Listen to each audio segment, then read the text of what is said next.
moving on. Hello, Kess. Welcome. So I'll do a little introduction for you of Kess as a writer, a librarian in training. She specializes in pulling ancient information from the bowels of both virtual and physical spaces, and is always on the lookout for stories. Kess fell in love with roguelikes as a child by playing NetHack. Hey, me too.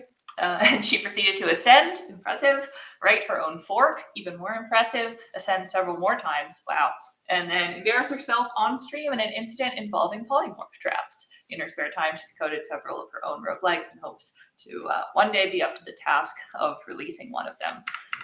So excellent. Take it away, Kess. Cool. So hello everyone. This presentation is called Hunting the Asphynx, Roguelikes, Provenance, and You. So this is a lightning talk and I have a lot to say, so I won't talk about myself too long. My name's Kess. Online I go by Anti-Gulp. I formerly developed and maintained a NetHack variant and I'm currently pursuing a master's in library and information science. I'm here because I love playing and coding roguelikes. More importantly, in the context of this presentation, the way I relax is by researching esoteric information. Oh, yes, I can full screen my talk.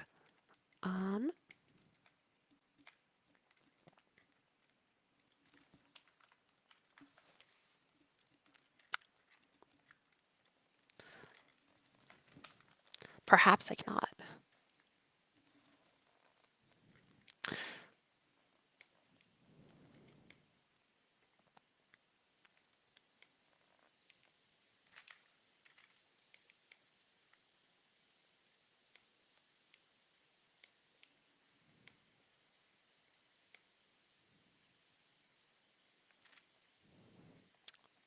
Okay, it looks good before I came on. Okay.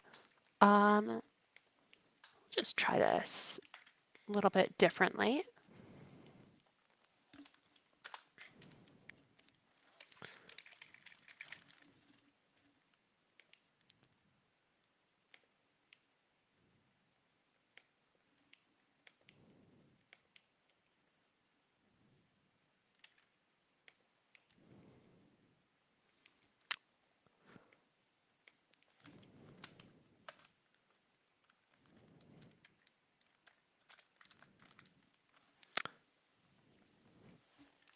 Thank you for bearing with me through this.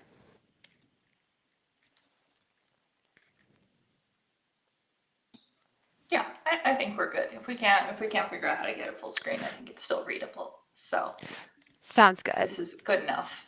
Thank you. Cool. So the way I relax is by researching esoteric information, and I got into roguelikes through a game called NetHack. Most people here probably know what NetHack is, but for those who don't, here is a quick refresher. NetHack is an ASCII-based traditional roguelike released in 1987, which is still being actively developed to this day. The premise of the game is fairly simple. You're an adventurer tasked with entering the Dungeons of Doom and retrieving the Amulet of Yendor. The premise, however, is the only thing about NetHack that's actually simple. Having been in development for 38 years at this point, it's a game of almost unfathomable complexity both in terms of play and of its code base. So, like a lot of games, particularly roguelikes, NetHack has a modding scene. Playable unofficial modifications of the NetHack source code are known as variants, or sometimes as forks. Variants frequently incorporate patches and code from one another, resulting in terrifying version history flowcharts like the one that's on screen right now. So this story starts with me doing what I do with a kind of embarrassing amount of my spare time, which is browsing the NetHack wiki. I'm browsing, I'm not really paying attention, when I come across a page for a monster known as an Asphynx. The Asphynx appears in the classic variant known as Slash'em and is a snake that can turn the player to stone with a single bite. Hey, It's Tess, represented in ASCII. I'm so sorry to interrupt, but it seems No like your worries. slides aren't moving. Now they are. I don't know why, but they weren't updating. Now they're updated. So Interesting. Okay. I'll let you know if they seem to continue not updating. But sounds good. I'll take this down to like a partial screen so that way I can see if they're not updating live. Sounds good. Cool. The Asphynx appears in the classic variant known as Slash'em. It's a snake that can turn the player to stone with a single bite. It's represented in ASCII by an S, just like all the snakes in NetHack are, and it hides underneath objects just like all snakes in NetHack do. In almost every respect, the article is entirely unremarkable. Except for one thing, I had heard of the Asphynx before. So, like a lot of people here, I was very into high fantasy as a kid. One of my favorite book series was the Shannara series written by Terry Brooks. In the second book of the Shannara series, the character known as Walker Bow is almost killed by a monster known as an Asphynx, spelled with an I. He's reaching for something and the snake lunges out and it bites him. He starts turning to stone. It's very affecting if you're a small child. So, naturally, I read about the Asphynx in the NetHack wiki and I got really excited. It was really cool to see that a variant of my favorite game would contain a reference to one of the books of my childhood. So I immediately scrolled to the bottom of the wiki page to look at the database entry. So, for context, many older roguelikes contain an internal database with information about monsters, items, and the like. That way, a player can look at an item or a monster that they aren't familiar with, and they can get a little bit more information about it. In some roguelikes, such as Dungeon Crawl Stone Soup and NetHack, the database contains quotes from real-world literature. So, of course, I'm expecting the quote for the Asphynx to be from the Druid of Shannara. Here's what Slashim's database says about the Asphynx. This small, inoffensive-looking snake shares the feared power of petrification with its distant relatives, the cockatrice and the basilisk. Just one touch from its blunt snout can render one motionless for all eternity. This is attributed to the new bestiary by the wizard Endelbrook. So that's pretty weird. I had never heard of the wizard Endelbrook or of the new bestiary. So I started researching, plumbing both public and academic databases. If you'd like, you can pull out your phones right now and do the same, but you'll quickly come to the same conclusion that I did and encounter the mystery of this talk. And that is that the wizard Endelbrook is not a real person. Not only that, there is no book called The New Bestiary. Both author and book are entirely fictional. Now, this by itself is not that strange. For database entries where a suitable quote cannot be found, something written by the developers is usually used instead. When this happens, however, that database entry is formatted differently. The way that this specific entry is formatted clearly implies the existence of a real-life author. This is also the point where I start asking around on IRC and on Discord, and others start investigating as well, which is where we get to the true nature of this mystery. Another user discovers that the Asphynx's encyclopedia entry is not the only one attributed to the wizard Endelbrook. In Slash alone, there are around a dozen similar entries for different monsters. Not only that, but due to the way that variants pull from one another, some of these databases have quietly started to migrate to other variants. DNetHack, for example, also cites our mysterious wizard friend. So, of course, my question is, if the wizard Endelbrook is fictional, who wrote this entry? Here's where the research gets a little bit more complicated. The NetHack wiki traces the origins of the Asphynx to a popular variant called Slashim. This is actually incorrect. The Asphynx actually hails from Slash, a forerunner of Slashim dating back to 1996.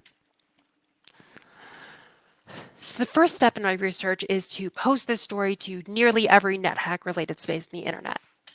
The NetHack community tends to be pretty small and a lot of us know each other, so I figured someone should have an idea about the history of this mysterious database entry.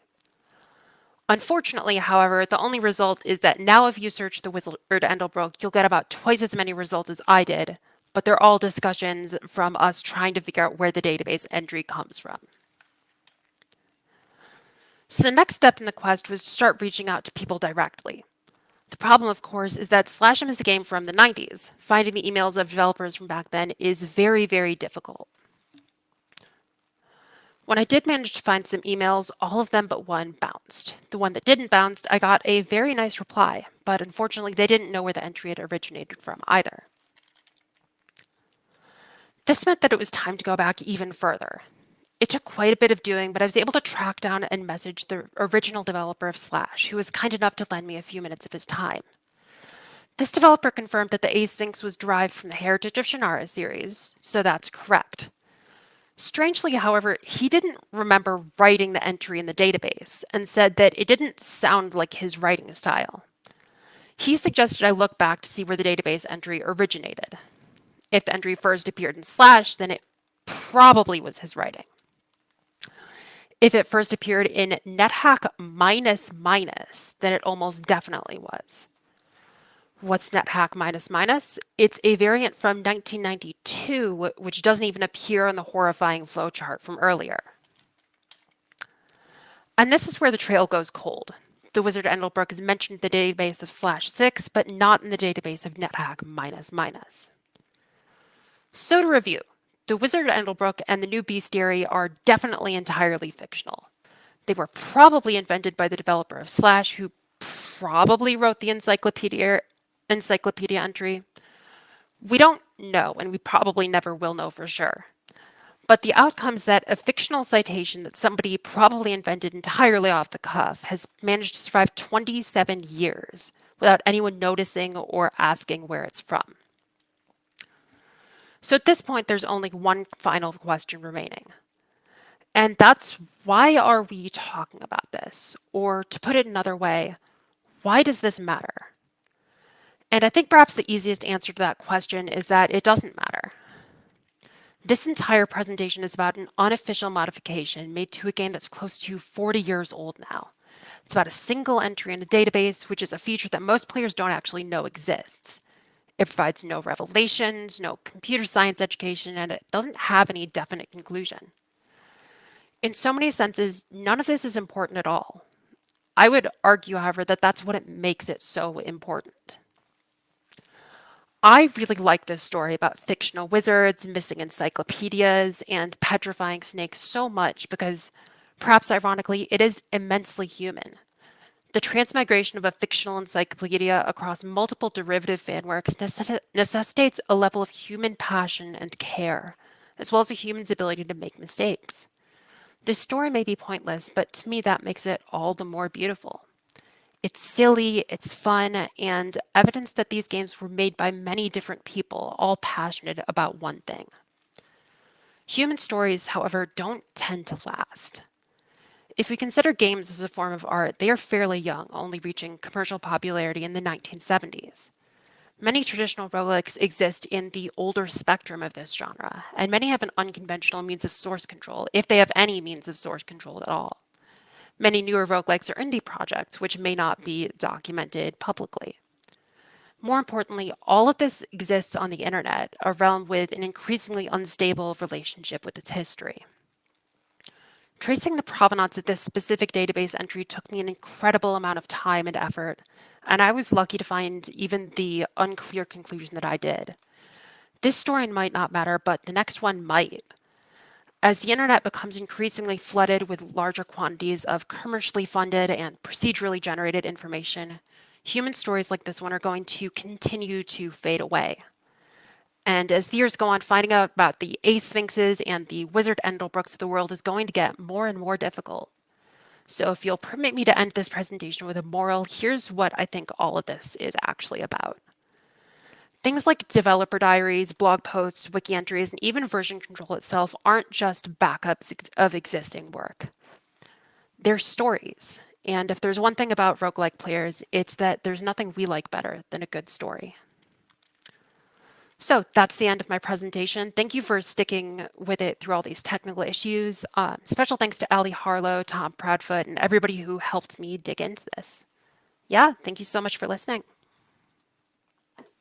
Thank you so much, Cass. That was a wonderful talk. And also just like huge congrats on keeping the flow going the whole time, despite all of the technical hiccups. No Impressive. worries. That's it hard happens. to do. A lot of people in chat were saying it's like when you're on stage, that feels really stressful. And they were all like, man, when you're in the audience, like this is fine and it's not a problem at all. And it's, but no, I think that was wonderful. A lot of people, yeah, like really, really enjoying it in chat. And I think that this conference and this group cares a lot about, yeah, like preservation of especially these types of games. And so I think that this is just a wonderful encapsulation of a feeling that drives a lot of even why this conference exists, basically. Excellent. Just checking in case. Oh, here's a question. Would you mind going back just to that flowchart slide, since that was, I think, the one Yeah. main slide that we missed in the technical issues. Yes, So, this is a very low res. Let's see if this full screen's it.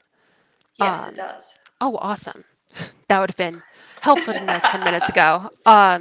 Yeah, this is a very low resolution version. It's current as of February 2023.